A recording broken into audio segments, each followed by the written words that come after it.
যে ব্যক্তি অন্তরের লোভ লালসা হতে মুক্তি পেয়েছে সেই সফলকাম।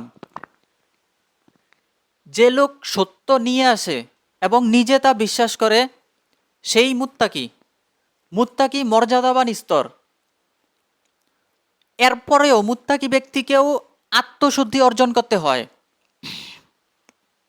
মুত্তাকি হওয়া যেমন প্রয়োজন, আত্মশুদ্ধিও তেমন প্রয়োজন।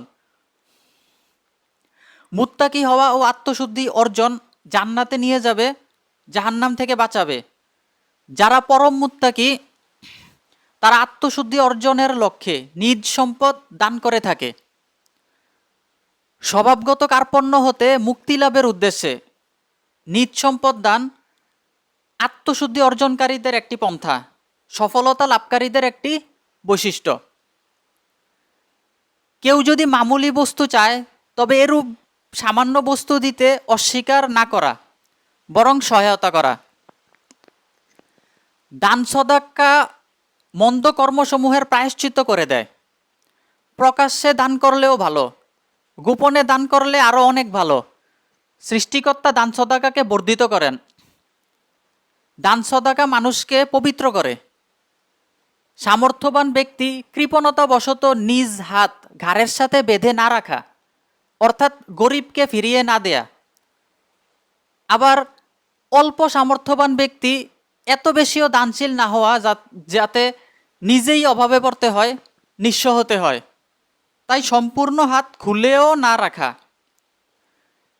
নিজেই আর্থিক অভাবের কারণে যদি গরিবকে দান না করা যায়, তবুও নম্রতার সাথে কথা বলা।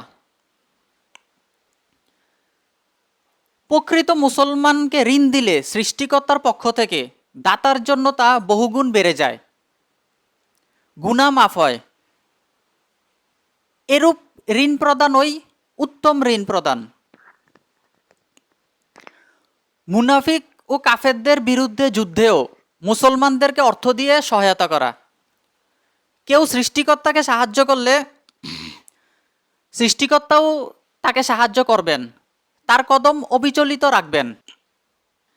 সৃষ্টিকর্তার পথে অর্থ ব্যয় করা দৃষ্টান্ত হলো এরূপ, যেন একটি শস্যদানা হতে 7টি শীষ হয়, পরবর্তীতে 7টি শীষ হতে আরও 700 দানা হয়। অর্থাৎ একটি শস্যদানা হতে 700 দানা হয়। প্রতিপালকের পথে অর্থ ব্যয় করা মুসলমানদের জন্য উত্তম।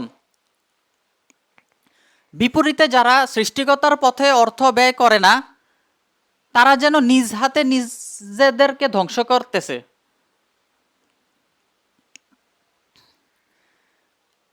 হাদিসে আছে, দানশীলতা ও সুন্দর আখলাকের উপরেই অলিয়া উলিয়াদের জন্ম হয়। কোনো মুসলমান যদি গরিব হয় তবে তাকে ঋণ দেওয়া বা হাদিয়া দেওয়া বা বিপদে পাশে দাঁড়ালে বিনিময়ে খুব উপকার লাভ হয়। কোনো মুসলমানের জীবন রক্ষা করা যেন নিজের জীবনই রক্ষা করা। তবে নিজের ক্ষতি করে অন্যের উন্নতি করতে নাই। প্রবাদ রয়েছে, নিজের ক্ষতি অন্যের উন্নতি, জগতে এমন বোকা আর ন পাবি।